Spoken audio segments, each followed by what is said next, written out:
ধন্যবাদ সাথী সভাপতি কমরেড অজিতপতি,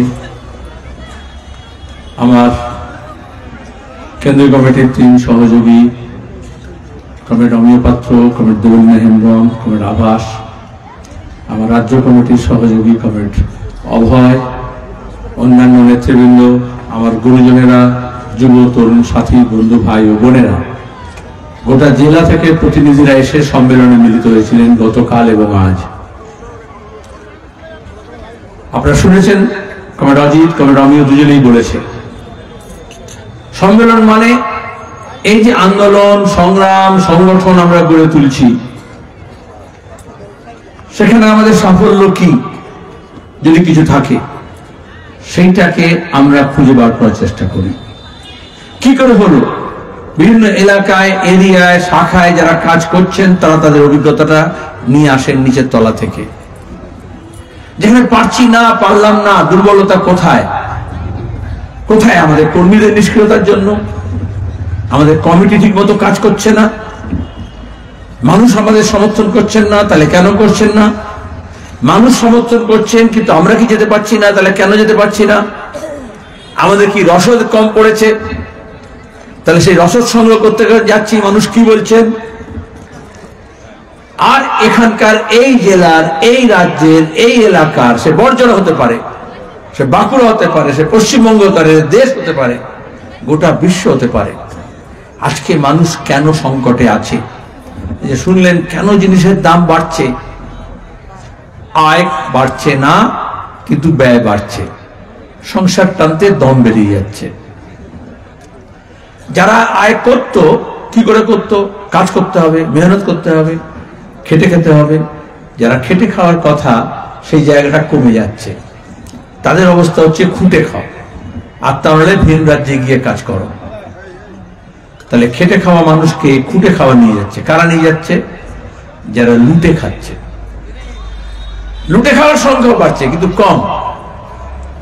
দেখলেন না, পার্থ অপা খাটের তলা থেকে টাকা বেরোলো না। আর শুধু তৃণমূলের মন্ত্রী নেতা, রেশন মন্ত্রী, খাদ্যমন্ত্রী থেকে আরম্ভ করে শিক্ষামন্ত্রী, শুধু এইটুকু নয়, আজকের আছে কালকে কাগজে দেখবেন বিহারে শিক্ষা দপ্তরে হানা দিয়েছে শিক্ষা দপ্তরের অফিসার। অনেকে বলে না এই পুলিশ অফিসার, এই ডিএম, এই এসপি, আচ্ছা তৃণমূল নয় শয়তানি করছে, বিজেপি নয় শয়তানি করছে, এই অফিসারগুলো কেন ঢুকে যাচ্ছে তার মধ্যে? ভোটের সময়, পঞ্চায়েতের সময় আমরা দেখিনি, ভোট করার সময়, ভোট লুটের সময় কে পুলিশ আর কে গুন্ডা বোঝা যায় না, সব এক হয়ে যায়। তো মন্ত্রী বলে শুধু নয়, আজকে এক অফিসারের বাড়িতে ঢুকেছিল বিজেপি সরকার, সেখানেও খাটের তলা থেকে মেলা কোটি কোটি টাকা পেয়েছে। তাহলে কি হয়? যারা লুট করে, লুটের টাকা খাট তলায় যায়, আর যারা খেটে খায়, খেটে খাওয়ার টাকা হাট তলায় যায়। হাট তলায় গেলে জিনিসপত্র কেনা বেচা হয়, ব্যবসা বাণিজ্য বাড়ে, একজনের টাকা আরেকজনের কাছে যায়, এইভাবে গোটা অঞ্চলে, এলাকায়, শহরে, গঞ্জে, রাজ্যে, দেশে অর্থনীতি বাড়ে।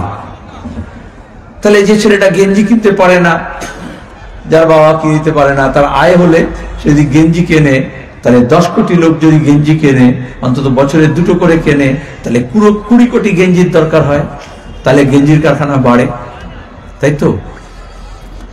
আবার যদি কারখানা বাড়তে হয়, তাহলে রাস্তা ঘাট, বন্দর, rail line, station, bus stand এসব বাড়াতে হয়। আমরা কি দেখছি আমাদের রাজ্যে? তৃণমূলের সরকার এসছে, বামফ্রন্টের আমলে 34 বছর ধরে তিল তিল করে আমরা যে রাজ্যটাকে গড়ে তুলেছিলাম ধাপে ধাপে, আজকে ধ্বংসের দিকে ঠেলে নিয়ে যাচ্ছে। কিছু যে হচ্ছে না তা নয়। কেন হচ্ছে না? হাসপাতালে দেখবেন ইয়া লম্বা চওড়া বড় বড় গেট বানিয়ে দিয়েছে। আর কলকাতার একটা হাসপাতালে বললো শুধু একটা গেট করার জন্য 2 কোটি টাকা খরচ হয়েছে। আর টাকা কিভাবে খরচ হয় জানেন? একটা মাল তৈরি করতে গিয়ে 10 বার বিল করে এই বর্জ্য। একটা ড্রেন করেছে, 6 বার টাকা তুলেছে, কোটি কোটি টাকা এদিক থেকে ওদিকে চলে গিয়েছে। পঞ্চায়েতও লুট করছে, জেলা পরিষদও লুট করছে। তাহলে একদিকে মানুষ কাজ পাচ্ছে না, তার রোজগার কমছে। আমরা কি বলেছিলাম যে কৃষিতে জোরদার জমিদারের কাছে জমি আছে, লাল ঝান্ডা বলল লাঙল যার জমি তার। তাহলে যে মানুষের জমি ছিল না, অপারেশন বর্গা হলো, ভূমি সংস্কার হলো, সেই জমি পেল। লাখ লাখ কোটি টাকার জমি জোরদার জমিদারদের কাছ থেকে কোনো ক্ষতিপূরণ না দিয়ে কেড়ে নেওয়া হলো। আর যাদের ভূমিহীন মানুষ ছিল তাদেরকে দেওয়া হলো। সবাইকে দেওয়া যায়নি, কারণ অত জমি নেই যত ভূমিহীন মানুষ আছে। এখন তৃণমূল কি করছে? আমরা বললাম লাঙল যার জমি তার, আর তৃণমূল বলছে পুঁজি যা জমি তার। যার ফলে কি হচ্ছে, এই কালো টাকা নিয়ে সেই জমিগুলো সব হাফিজ করে নিচ্ছে, উল্টো দিকে হাঁটছে। তাহলে বেশিরভাগ মানুষের কাছে সম্পদ বিতরণ করা, আর অন্যদিকে হচ্ছে পুঁজিবাদী ব্যবস্থা, মানে হচ্ছে বেশ কম মানুষ সব সম্পদ নিজের মুঠে নিয়ে নেওয়া। যার ফলে কোটি কোটির সংখ্যা বাড়ছে, বিলিয়নারের সংখ্যা বাড়ছে, আদানি আম্বানির কাছে অনেক টাকা জমা হচ্ছে। আপনারা বলতে পারেন সেলিম ভাই বলছেন তো বটে, কেন হচ্ছে? কেন মোদী কিছু করছে না? কেন মমতা কিছু করছে না? ওরা তো কত ভালো ভালো কথা বলে, ভোটের সময় এসে বলে না হেন করেগা তেন করেগা, বলে তো। তারপরে কি হয়? ওই যে বললো, অমিয়দা বললেন, কর্পোরেট বড় বড় কোম্পানি তারা হচ্ছে ইলেকট্রাল বন্ড এমন খেঁচাকল করলো বিজেপি সরকার দিল্লিতে বসে, যারা মনে করে তৃণমূলটা চোর আর বিজেপিটা সাধু, তাদের জন্য বলছি, ও মহাচোর। এরা যদি চোর হয়, ওরা মহাচোর বসে আছে ওখানে।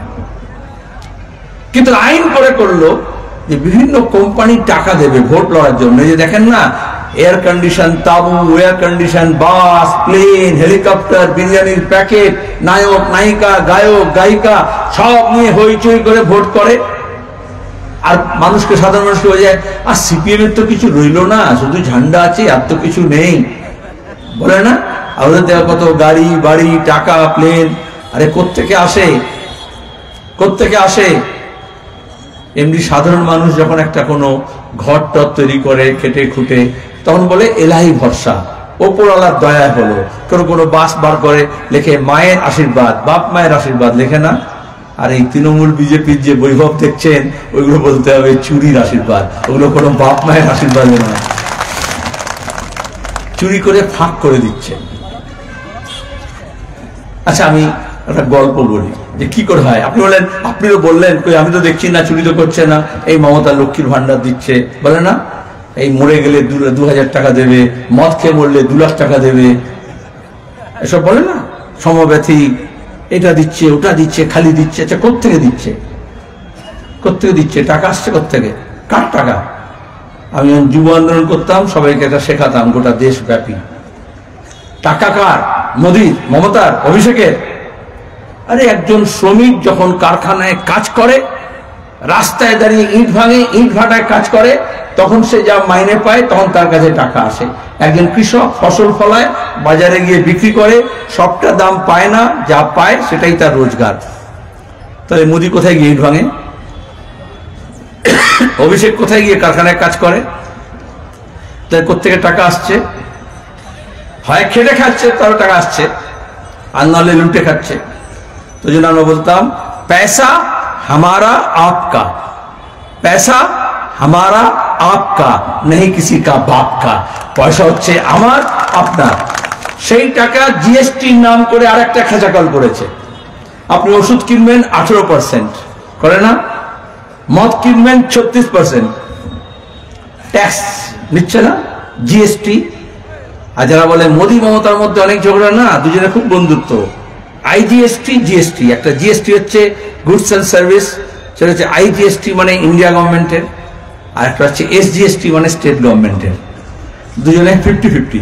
ওই একটা বিস্কুট থাকে না, আধা মিঠা আধা নমকিন, 50-50, ওই রকম জিএসটিটা হচ্ছে মোদি আর মমতার 50-50।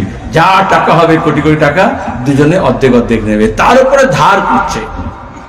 দুনিয়ায় এখন আমাদের দেশের ধার সবচেয়ে বেশি, আবার গোটা দেশের মধ্যে আমাদের রাজ্যের টাকা ধার সবচেয়ে বেশি। এখন যা আছে খরচা করছে, আমাদের ভবিষ্যৎ, অনাগত যে ভবিষ্যৎ, যে ছেলেমেয়েরা জন্মায়নি তাদের নামেও ধার করে নিচ্ছে।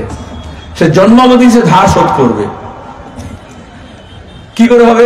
সরাসরি কে দিচ্ছে তা তো নয়, তো এই গল্পটা বলছিলাম, একটা লোক সে তার বাচ্চা অসুস্থ হয়েছে, জ্বর হয়েছে, শরীর খারাপ। তো বউ বললো, হ্যাঁ গো এরকম জ্বর হয়েছে, ডাক্তার দেখাতে হবে। বলে পয়সা নিয়ে কি করবো? তাহলে ধার করে নিয়ে এসো, যেখান থেকে পরো বাচ্চার জন্য ওষুধ আনতে হবে। সে গেছে ধার করতে। এবার যে ধার করতে গেছে, মহাজন বলে আমি তো এমনি এমনি টাকা দেবো নাকি, এমনি এমনি টাকা দেয়? বলে শর্ত লাগবে। বলে কি শর্ত আছে? বলে তুমি কিছু করতে হবে না, তোমার বউকে পেটাতে হবে। বলে আরে আমি বউয়ের জন্য আসছি টাকা ধার নিতে বাচ্চার জন্য, আর তার জন্য আমাকে বউকে পেটাতে হবে? না, অন্য কোনো শর্ত নেই। বলে এর চেয়ে সহজ শর্ত নেই? বলে হ্যাঁ আছে। বলে তোমার ভাইকে খুন করতে হবে। বলে ভাইকে কেন খুন করবো আমি? আমার ছেলের জন্য আমার টাকা দরকার, চিকিৎসা। তাহলে অন্য কোনো শর্ত নেই? বলে হ্যাঁ আছে। বলে খুব করে মদ খেতে হবে। তো দেখলি এটা ভাইকেও খুন করা যাবে না, বউকেও পেটাতে হবে না, যা হবে নিজের উপর হবে। বলে হ্যাঁ ঠিক আছে, মদ খাবো। তো টাকা ধার নিয়েছে, আর ধার নিয়ে মদের আসরে বসে গেছে। ওইখানে মদ খেতে খেতে খেতে টাকা সব ফুরিয়ে গেছে। যা হয়, মদ খাওয়ার পরে তার কোনো হিসেব থাকে না, হুঁশ থাকে না। তারপর বাড়ি গেছে মাতাল অবস্থায়, এমনি এমনি বাড়ি যাওয়া অন্যরকম, মাতাল হয়ে যায়। তখন তো গিয়ে দরজা পেটাচ্ছে, দরজায় লাথি মারছে। বউ এসছে, এই সব পাড়া প্রতিবেশী ঘুমিয়ে গেছে, তোমাকে বললাম বাচ্চার জন্য ওষুধ নিয়ে, জ্বর নিয়ে ওষুধ নিয়ে আসতে, আর তুমি এরকম মদ খেয়ে এসে এখানে রাত বিরাতে ঝামেলা করছো। বলে চপ, তোর বাপের টাকায় খেয়েছি, আমি নিজের টাকায় খেয়েছি। এই শুনে তার ভাই চলে এসছে, দাদা কেন তুমি মারছো? কি হলো? চোপ, আমি আমার বউকে পেটাচ্ছি। তুই কে বলা? বলে একবার দরজার হুড়কোড়া ছিল, হুড়কো দিয়ে তার মাথাটা ফাটিয়ে দিয়েছে। তাহলে আসলে কি হলো? ওই যে টাকা ধার নিয়েছিল, তারপরে বলেছিল ভাইকে মারতে হবে, ভাইকেও মারলো। মদ খেতে হবে, মদও খেলো। বউকে পেটাতে হবে, সেটা হলো। কিন্তু ওটা আস্তে আস্তে হয়, জোর কা ঝটকা ধীরে সে লাগে, সরাসরি হয় না, যে ঘুরিয়ে পেঁচিয়ে হয়। সামনে দেখাচ্ছে তোমাকে আমি টাকা দিচ্ছি, আর ওখানে আপনি যখন ওষুধ কিনতে যাচ্ছেন, ইঞ্জেকশন আগে যা দামে কিনতেন তার থেকে 3 গুণ বেশি লাগছে। আপনি যখন বাসে উঠছেন তার জন্য ভাড়া আপনার আগের তুলনায়, রেলে যখন উঠছেন তার জন্য বেশি লাগছে। আপনি যখন বাজারে জিনিস কিনছেন তখন বেশি টাকা লাগছে, আপনার থেকে সরাসরি নিচ্ছে না। এমন অর্থনীতি চক্র করেছে। ওদের যে বৈভব দেখছেন, ওদের যে হেলিকপ্টার, হাওয়াই জাহাজ দেখছেন, ওটা আপনাকে টাকা দিয়ে করছে না, আপনার কাছ থেকে টাকা নিয়ে করছে। ওইগুলো বড় বড় কোম্পানির কাছে যাচ্ছে। পেট্রোল, ডিজেল, কেরোসিন তেলের দাম বাড়ছে, গ্যাসের দাম বেড়েছে, ওষুধের দাম বেড়েছে, আর সেই টাকা মোদি আর মমতাকে লুকিয়ে দিচ্ছে। ইলেকট্রাল বন্ড, আমরা আমাদের পার্টি কোর্টে কেস করেছিল, একমাত্র সিপিআইএম, আমাদের কমরেড মারা গেলেন সীতারাম ইয়েচুরি, কোর্টে গিয়ে কেস করেছিল যে কোন কোম্পানি কত টাকা কাকে দিয়েছে। কোটি কোটি টাকা মমতা আর মোদি খরচ করেছে, যে না জানানো যাবে না, কোম্পানিগুলো খরচ করেছে। কিন্তু তারপরে আমরা জিতলাম মামলায়, মোকদ্দমায় জেতা হলো। তারপরে লিস্টের দাম বেরোলো, আপনি বিদ্যুতের দাম বেশি দিচ্ছেন, আপনি তেলের দাম বেশি দিচ্ছেন, আপনি ওষুধের দাম বেশি দিচ্ছেন, আর আপনার কাছ থেকে ওই কোম্পানিগুলো টাকা নিয়ে 100 টাকা বেশি নিচ্ছে, 10 টাকা দিয়ে দিচ্ছে বিজেপিকে, আর 10 টাকা দিয়ে দিচ্ছে মমতাকে। দুজনের মধ্যে খুব বন্ধুত্ব। কেউ কেউ বলে না সেলিম ভাই আপনি কি বলছেন, রোজ মোদি মমতাকে গাল দেয়, মমতা রোজ মোদিকে গাল দেয়, এই হিন্দু হিন্দু করে তো মুসলমান মুসলমান করে, কত ঝগড়া ওদের মধ্যে। এই দেখবেন কালকে মুর্শিদাবাদে বিজেপি বলল আমি একটা বড় মন্দির করব, তৃণমূল বলল আমি একটা বড় মসজিদ করব। আমার বড় মসজিদ, বড় মন্দিরে কোনো বিপদ না, মন্দির তো অনেক আছে, মসজিদ তো অনেক আছে। এই বাঁকুড়া, পুরুলিয়ায় কত মন্দির, পুরনো মন্দির আছে, ভগ্নাবশেষ আছে, আবার নতুন নতুন হচ্ছে। কিন্তু মুর্শিদাবাদে কেন? বেলডাঙ্গায় দুর্গাপুজোর সময় হিন্দু মুসলমান হলো, গত লোকসভা ভোটের সময় হলো। গত লোকসভা ভোটে আমি নিজে দাঁড়িয়েছিলাম মুর্শিদাবাদে। এবার যখন বিজেপি তৃণমূল হারবে, ভোটের 1 সপ্তাহ আগে রামনবমী ঝামেলা, হিন্দু মুসলমানের দাঙ্গা, 4টে থানায় কারফিউ, কারণ বিজেপি আর তৃণমূল মনে করলো অধীর আর সেলিমের জেতা উচিত নয়। তাহলে ধর্মকে ব্যবহার করলো রাজনীতির কারণে, ওটা ধর্ম না। আর ধর্মকে কিভাবে রাজনীতি ব্যবহার করা হয় বাংলাদেশে দেখুন, ওটা মন্দির মসজিদের রাজনীতি না। ধর্মকে ব্যবহার করে রাজনীতি করলে মন্দির মসজিদ গড়ে না, ভাঙে।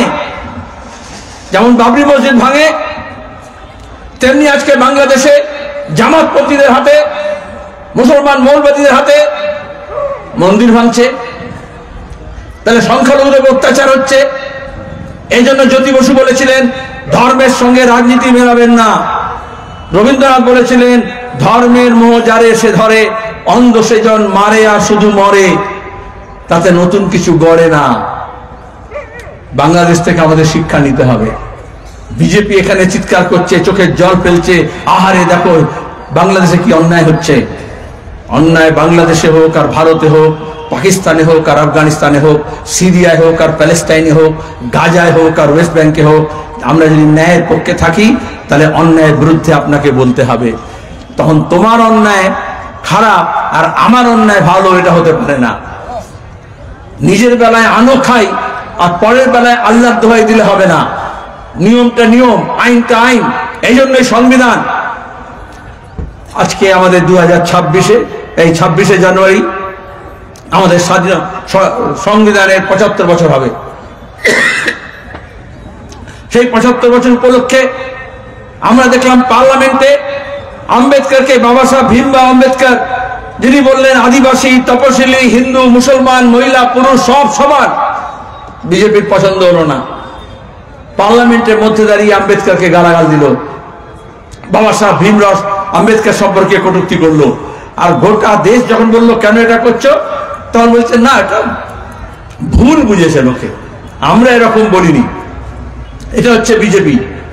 বিজেপি মানে শুধু হিন্দু মুসলমান না, বিজেপি মানে শুধুমাত্র মন্দির মসজিদ না, বিজেপি মানে ব্রাহ্মণ্যবাদ। তার মানে ব্রাহ্মণ না, কিন্তু ধর্মের নামে, জাতপাতের নামে, পোশাকের নামে, খাবারের নামে, ব্যবহারের নামে, আচরণের নামে উঁচু আর নিচু ভাগ করা, আদারিং করা, এটা অন্যরকম। আর এই জন্যই মব লিঞ্চিং হয়। কে কি খাচ্ছে, কে কি পড়ছে, কে কোন ভাষায় কথা বলছে। সিপিআইএম মানে, এই যে কাস্তে হাতুড়ি মানে শুধু শ্রমিক আর কৃষকের ঐক্য নয়, বিভিন্ন জাত পাত, ধর্ম, বর্ণ, ভাষা নির্বিশেষে সব মানুষকে এক কাট্টা করা। কেন? ওই যে লুটে খাওয়ার বিরুদ্ধে খেটে খাওয়া মানুষের লড়াই। এই যে লাল ঝান্ডাটা লাল, এটা কোনো লুটের টাকায় ঝান্ডা, লাল কাপড় কেনা হয়নি, এটা কোনো চিট ফান্ডের টাকায় না। অসংখ্য শ্রমিক, কৃষক, আদিবাসী, তপশিলি, মহিলা, ক্ষেত মজুর, দিন মজুর, বিড়ি শ্রমিক, রেল শ্রমিক, তারা লড়াই করেছে, নিজের বুকের কলজে দিয়ে রক্ত বার করে, শহীদের মৃত্যুবরণ করে, তবে এই ঝান্ডাটা লাল হয়েছে। আর এই বিজেপি, তৃণমূল সবাই এক কাট্টা মিলে মাওবাদীদের নিয়ে এসে এই বাঁকুড়া, এই পুরুলিয়া, এই ঝাড়গ্রামে পরিবর্তনের নাম করে আমাদের শহীদ করেছে, আমাদের সাথীদেরকে। আজকে এখানে অনেকে থাকতে পারতেন, যারা নেই, সেই শহীদদের আমরা স্মরণ করেছি। তাদের প্রত্যেকটা রক্তবিন্দুকে আমাদের স্মরণে রাখতে হবে আর শপথ নিতে হবে। তারা কিসের জন্য প্রাণ দিয়েছেন? তারা দিয়ে লড়েছিলেন দেশের জন্য, মানুষের ঐক্যের জন্য, মানুষের মুক্তির জন্য, গরিব মানুষের অধিকারের জন্য, এই রাজ্যের উন্নয়নের জন্য। আর তৃণমূলও লড়ে, তৃণমূলও মরে।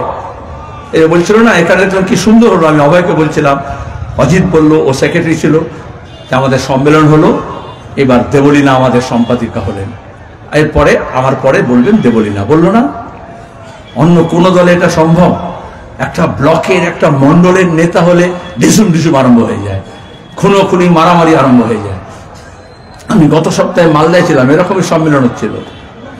ওখানে তৃণমূলের টাউন সভাপতি ধরা পড়েছে, কারণ তৃণমূলের সহসভাপতি জেলা বাবলা সরকারকে গুলি করে খুন করেছে। বিহার থেকে, ঝাড়খণ্ড থেকে ভাড়াটে খুনি সুপারি দিয়ে নিয়ে এসেছে। আর মমতা ব্যানার্জি পুলিশ মন্ত্রী, তৃণমূলের নেত্রী, কি বলেছিলেন? ওই যে খাকির পোশাক পরে পুলিশ দাঁড়িয়ে আছে না দূরে, আপনি বললেন পুলিশ সামনে ধারে কাছে আসে না, কিন্তু আমাদের মিটিং এ দূরে একটু থাকে, শুনে কি বললো না বললো, তারপরে একটু উপরতলায় রিপোর্ট দিতে হয় কাকে কি বলেছে কি না বলেছে। হাততালি দিয়ে লাভ নেই। আগে এরকম হতো না, আমাদের কোনো মিছিল মিটিং, এই বাঁকুড়াতেও এই পরিবর্তনের পরে সিপিএম এর কোনো মিছিল হোক, তখন সিভিককে পাঠিয়ে দিত থানা থেকে, ছবি তুলছে, ছবি তুলে রাখতে হবে কি আসছে না আসছে। আর এখন সিভিকে ছবি তুলে নিয়ে আজি কর কাণ্ডে দেখেছেন তৃণমূল কিরকম নিজে খুনিকে বাঁচানোর জন্য সিভিককে বলছে ফাঁসি দাও। আনিস খানকে খুন করেছে বলে সিভিক বেটাকে ধর। এখন আর ওই পুলিশ সিভিকদেরকে দিয়ে আর আমাদের ছবি তোলাতে পারছে না। তাও পঞ্চায়েতে ভোটের সময় ওই কিছু গন্ডগোল করানোর হলে ওই সিভিকদের পাঠায় না। কেন পাঠায়? আরে পুলিশের চাকরি হলে তো কয়েক হাজার টাকা মাইনে, তাহলে তো কোয়ার্টার দিতে হবে, তারপরে আবার ছুটি দিতে হবে, তারপরে উর্দি দিতে হবে, তারপর বন্দুক দিতে হবে, তারপর ট্রেনিং দিতে হবে। চাচ্ছে সস্তায় আমাদের ঘরের ছেলেপুলেদেরকে কম টাকার মাইনে কাজ করিয়ে দেয়, তাও বেশি মাইনে দিতে হয় না। বলে রাস্তার মোড়ে যা ধারা গিয়ে 2 চাকা 4 চাকা 6 চাকা 8 চাকা হেলমেট না হেলমেট ওই থেকে 20 টাকা 50 টাকা 10 টাকা করে সব তুলে নিয়ে এসে জড়ো করে না। অনেকে ওদের উপর রাগ করে, ওই পুলিশ ওই সিভিকের উপর রাগ করে লাভ নেই। এই বাঁকুড়া জেলা বিখ্যাত কেন? আগে বিখ্যাত ছিল অনেক কারণে, ঐতিহাসিক কারণে। এখন হচ্ছে কয়লা মাফিয়া, বালি মাফিয়া হচ্ছে না? নদী থেকে কয়লা বালি তুলে নিয়ে যাচ্ছে, খাদান থেকে কয়লা নিয়ে যাচ্ছিল কারণে। নিচে দেখছেন সে তো কুরিয়ার, সে তো লেবার। এ ঘাট ও ঘাট থেকে টাকা যায় আর সব টাকা গিয়ে কালীঘাটে জমা হয়। পুলিশের উর্দি পড়া অফিসাররা, তাদের নামে অভিযোগ আছে পুলিশের গাড়িতে করে শিক্ষক নিয়োগের দুর্নীতির টাকা, কয়লা পাচারের টাকা, লটারি ডিএল লটারির টাকা, চোলাই মদের ব্যবসার টাকা, সেগুলো তুলে নিয়ে গিয়ে অভিষেকের নামে জমা দেয়। আর অভিষেক ব্যানার্জি সেই টাকা নিয়ে বিদেশি বান্ধবীদের অ্যাকাউন্ট ভাড়া নিয়ে সেখানে গিয়ে টাকা পাচার করে। আর ইডি জানে না, সিবিআই জানে না, বিজেপি জানে না। আমরা বারবার বলে এসছি, এইখানে হচ্ছে যোগসাজশ। আরজি কর কাণ্ডে আপনারা দেখলেন না, মেয়েটাকে মারলো, রেপ করলো, আর মমতা ব্যানার্জির পুলিশ ধামাচাপা দেওয়ার চেষ্টা করলো, সব প্রমাণ লোপাট করার চেষ্টা করলো। পুলিশ মন্ত্রী মমতা ব্যানার্জি, স্বাস্থ্য দপ্তর প্রিন্সিপাল সন্দীপ সহদারি ওটাকে এই সব চক্রের সঙ্গে যুক্ত। কি চক্র? এখন চোখের সামনে এলো না? মেদিনীপুরে স্যালাইন কাণ্ড, গরিব মানুষ চিকিৎসা হবে, প্রসূতি মারা গেলেন, এখনো মৃত্যুর সঙ্গে পাঞ্জা করছেন। আর আমরা যখন প্রতিবাদ করছি, আরজি করে হোক আর মেদিনীপুরে হোক, গতকাল মেদিনীপুরে মীনাক্ষী মুখার্জির নেতৃত্বে ছাত্র যুব মহিলারা যখন আন্দোলন করছে, পুলিশ তাদের উপর ঝাঁপিয়ে পড়লো। 516 জনের নামে মীনাক্ষীকে 1 নম্বরে রেখে এখানকার পুলিশ শুনে নিক, এফআইআর করেছে, মামলা করেছে। আমাকে মীনাক্ষী ফোন করে সকালে বললো কি করব? আমাদের কেউ জামিন নেবে না, পুলিশের কত তাগত আছে দেখবো, আমাদের বামপন্থী কর্মীদেরকে ধরুন, অ্যারেস্ট করুন, মীনাক্ষীকে জেলে পাঠা। আরজি কর কাণ্ড তাই লাশটাকে নিয়ে সবার করছিল। কার কাছ থেকে শিখেছে তৃণমূল? হাতরাসে তপশিলি জাতির মেয়ে, শিডিউল কাস্ট মেয়ে, তাকে এরকম গণধর্ষণ করেছিল, খুন করেছিল। তার মা বলছে আমার মেয়ের লাশের মুখটা দেখতে দাও। আর উর্দি পড়া পুলিশ উত্তরপ্রদেশের যোগী সেই মেয়েটাকে গাড়িতে করে তুলে নিয়ে গিয়ে পেট্রোল ঢেলে পুড়িয়ে মারলো। তৃণমূল কম যায়? হাঁসখালিতে একই রকম ভাবে নাবালিক মেয়ে, তাকে রেপ করলো তৃণমূল, পুলিশ দাঁড়িয়ে দাঁড়িয়ে সাক্ষী দেখলো, 5 দিন কেউ জানলো না। মেয়েটাকে চিকিৎসা করার বদলে চাটাইতে মুড়ে বাঁশে বেঁধে হরিবোল করে নিয়ে গিয়ে পুড়িয়ে দিল আত্মরা মেয়েটাকে। আর মমতা বললেন 5 দিন ধরে চুপ কানে ছিল বাবা। আর তার মা বাবা আমাকে বললো, আমি যখন গেলাম, বললাম আমরা কি করব? পুলিশ দেখে বলেছে দেখো তোমার নামে একটা ডায়েরি করে রেখেছি, মিথ্যা মামলা কাকে বলে লোকে দেখলো। তুমি যদি কাউকে বলেছো, সিপিএম কে বলেছো, কাগজকে বলেছো, তাহলে বাবাকে বলছে তোমাকে তোমার মেয়ের ধর্ষণ করেছো, এই অভিযোগে অ্যারেস্ট করে নেব। সেই বাবা বেচারা কাউকে বলতে পারছে না, জুলুম। আর মমতা বলছেন কেন বললো না? এই জন্য আমাদের ছাত্র যুব মহিলারা ওই গাড়ির সামনে দাঁড়িয়েছিল, লাশ লোপাট হচ্ছিল। অনেকে বললো যাক গিয়ে সিবিআই হয়ে গেল। আমি সেদিনই বললাম সিবিআই মানে কি? এই পুলিশ ওই পুলিশের কোনো তফাৎ আছে? জাত যদি খোয়ায় পুলিশ, পুলিশ অফিসার যদি টাকার লোভে কাজ করে, আর শাসক দলের দলদাস হয়, সে ব্লক তৃণমূল হোক, ব্লক বিজেপি হোক, আর মুখ্যমন্ত্রী হন আর প্রধানমন্ত্রী হন, তাদের কথায় যদি চালায় তাহলে ন্যায় কখনো হয় না, ইনসাফ কখনো হয় না। 2 কোটি মানুষ, তার মধ্যে বেশিরভাগ মহিলা 14ই আগস্টে রাত জাগলো, রাত দখল করলো, বলল জাস্টিস ফর আরজি কর। এর আগে কখনো হয়নি, একদিন এত মানুষ নামলো। পরের দিন মমতা ব্যানার্জি মিথ্যে কথা বললেন, আগের দিন রাত্রে 12টার সময় গুন্ডা পাঠিয়ে আরজি করে ভাঙচুর করলেন, কোন পুলিশ তদন্ত হলো না, হাজার হাজার মিথ্যা মামলা করে কেন আজ পর্যন্ত তদন্ত হলো না? কে ভাঙলো, কেন ভাঙচুর করলো? আর সিবিআই করলো মানে কি সব ঠিক হয়ে যাবে? দেবলীনা একটা গল্প বলেছিল ব্রিগেড প্যারেড গ্রাউন্ডের সমাবেশে, আমার এখনো মনে আছে। বলে গায়ে গ্রামে আমরা ছাগল পুষি, গেছিল আপনার কেউ কেউ ব্রিগেডে, বললো 2টো ছাগল এমন করে একে অপরের দিকে তেড়ে আসে, বিজেপি আর তৃণমূলের গল্প আর কি, একদম পা তুলে শিং বাগিয়ে যেন একে অপরকে শেষ করে দেবে। তারপরে যেই কাছাকাছি চলে আসে, তারপরে আস্তে করে মাথা একে অপরের মাথা ঠেকিয়ে দেয়, কারুর মাথা ফাটে না, কারুর শিং কেউ কিছু গোতায় না। বিজেপি আর তৃণমূল ওই রকম, দেখে মনে হচ্ছে একে মেরে ফেলবে, ওকে মেরে ফেলবে। তারপর আরজি কাণ্ডে দেখা গেল মোদি কি বলে দিয়েছে, না খাতা না বহি, जो ममता कहे सो सही। সুতরাং কলকাতা পুলিশ যা বলেছে, রাজ্য পুলিশ যা বলেছে, মোহন ভাগবত আরএসএস প্রধান এসে বলে দিয়েছিলেন যে রাজ্য সরকার যা করবে আমাদের তাতে সমর্থন আছে। তাহলে এই বাঁকুড়ায় যারা মনে করেছিলেন যে বিজেপি তৃণমূলকে শায়েস্তা করবে, সেলিম ভাই আপনাদের দিয়ে হবে না, বিজেপি তৃণমূলকে শায়েস্তা করবে। আবার কেউ কেউ মনে করেছিল তৃণমূলকে দিয়ে বিজেপিকে আটকানো হবে। 2014 পরে বিজেপিকে আটকানো হলো। যদি বিজেপি আর তৃণমূলের এই লুটের রাজকে শেষ করতে হয় তাহলে লাল ঝান্ডাকে আরো মজবুত করতে হবে। শ্রমিক, কৃষক, ক্ষেতমজুর, দিনমজুর, পরিযায়ী শ্রমিক, মহিলা, কর্মচারী, শিক্ষক, দোকানদার, ব্যবসায়ী সবাইকে এক কাট্টা হতে হবে। আর সেই এক কাট্টা করার লড়াইয়ে আমরা নেমেছি। 2026-এ বিধানসভা নির্বাচন, পাখির চোখ করে আমাদের এগোতে হবে। বিজেপি তৃণমূলকে আটকাবে না, তৃণমূল বিজেপিকে আটকাবে না। কোনো হিল্লি দিল্লি নবান্ন 356 দিয়ে হবে না। বাংলার মানুষ যদি হিন্দু মুসলমান নির্বিশেষে, আদিবাসী, তপশিলি, কুর্মী, সাঁওতাল, মাহাতো একসঙ্গে যদি আমরা এক কাট্টা হয়ে দাঁড়াই তাহলে বাংলার ভবিষ্যৎ আমরাই ঠিক করব।